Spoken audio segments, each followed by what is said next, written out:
to my channel. Thanks so much for joining. Today we're going to be starting my first series on YouTube, which is so exciting. The series is called My 10 out of 10s. A way to combine all the topics I'm interested in, such as food, fashion, movie, TV, music, list goes on.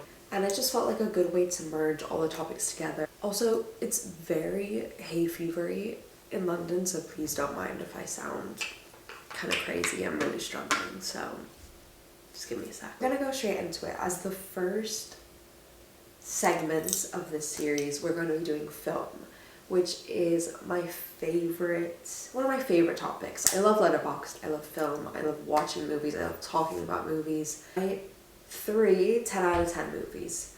Number 1, Inception. Obviously, I don't think there can be any other answer other than that. It's my favorite movie ever. It's so incredible. If you don't think it's 10 out of 10, I challenge you to watch it again, because I only fully believe that it was a 10 out of 10 after watching it 2 or 3 times. I think it's very complex, and there's a lot of things that you miss the first time around, so it's definitely one of the movies that you need to rewatch a couple times. I can watch it so many times and I'm never bored of it, so I definitely think you need to watch it a few times to get the full effect of it. In my humble opinion, it's the best Christopher Nolan movie. I know a lot of people think it's Interstellar, but for me, it's Inception. I love the concept of the dream within a dream. I love dreams, so for me, this is my ideal movie. I love Edith Piaf's songs featuring throughout the movie. I think it's very fitting. I think it's my favorite Leonardo DiCaprio movie also. I could literally go on all day about this movie. I love it so much. So 10 out of 10, no notes. And if you don't agree, the only note I can say is watch it again, please. And actually absorb. You can't be on your phone. You gotta watch everything, take in all the details. It's so thought-provoking, and it makes you think about dreams and reality and what's reality. And there's one specific scene which I won't give away, but if you know the scene I'm talking about, where the cities kind of fold in on each other. Amazing scene. So, Inception. Love it. Kind of a basic answer, because I feel like that's a lot of film buffs' typical answer, but it's true. If people are saying it's amazing, it's because it is. It's really an amazing movie. This one is going to be a little bit more niche. It's actually going to be an animated movie, and it's going to be my favorite animated movie. And no, we're not talking Shrek, which Shrek is also definitely on some list, but it's not going to be on this list today, I'm so sorry to say. I think it's definitely a great contender, and maybe if I made a part 2, Shrek can be on it.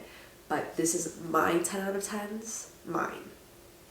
My 10 out of 10. Number 2, Sinbad.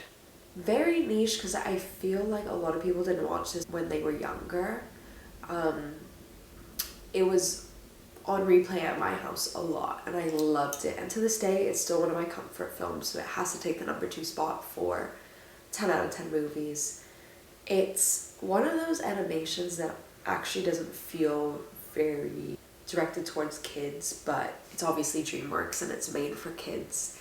But this movie deserves so much hype, so much praise. It's Brad Pitt. Brad Pitt is Sinbad. What do you mean no one knows about this movie? And Brad Pitt literally plays the pirate. What are you talking about? It's literally like Pirates of the Caribbean, but animated, but Brad Pitt is Captain Jack Sparrow.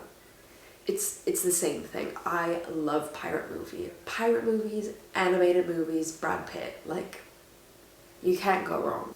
Incredible movie, incredible story. It takes you on a journey.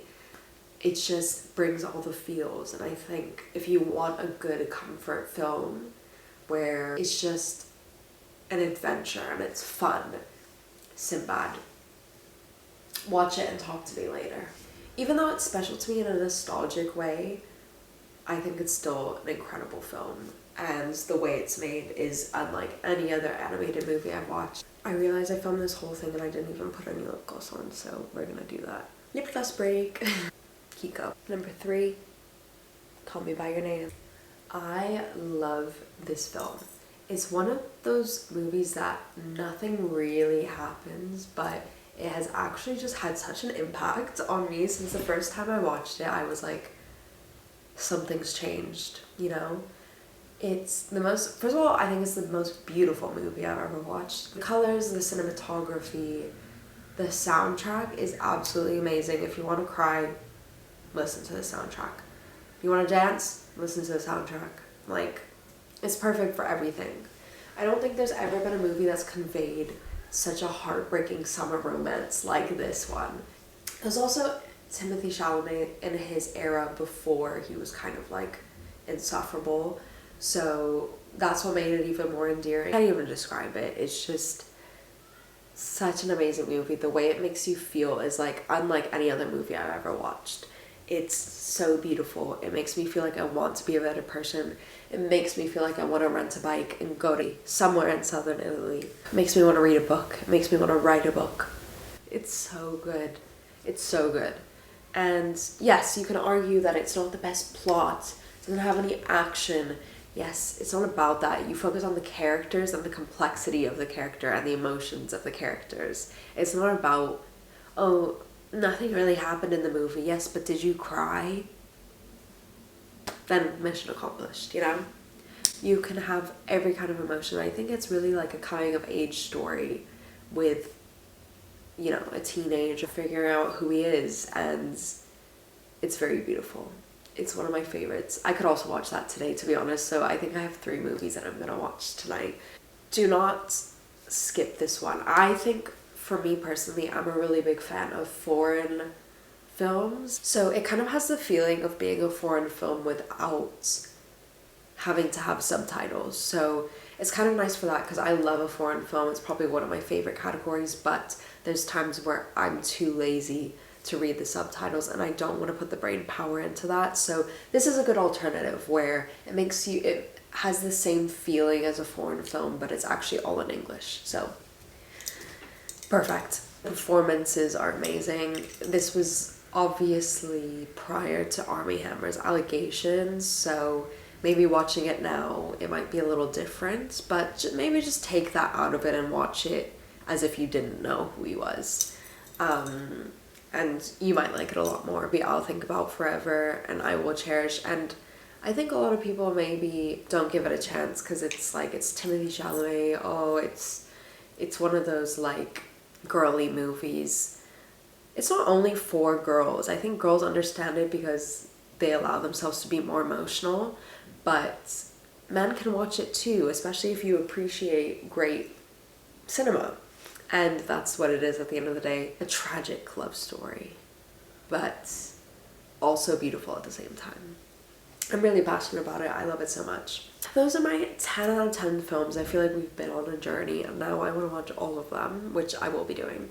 So I would love to hear if anyone has watched these films, if anyone has not seen them yet and is going to, or if anyone has any other similar films or suggestions for me to watch.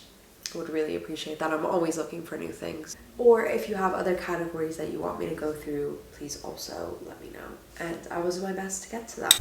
Also, if anyone wants to add me on Letterboxd, it's probably my favorite form of social media, at Fabi16.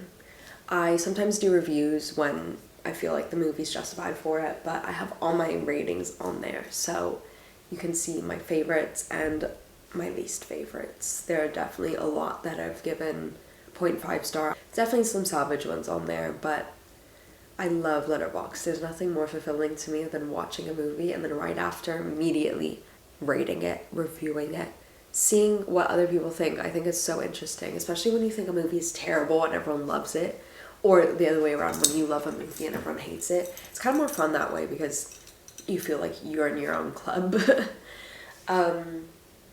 So yeah, thank you so much for watching.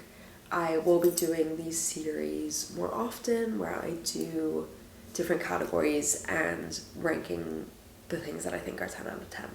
So stay tuned if you like lots of opinions.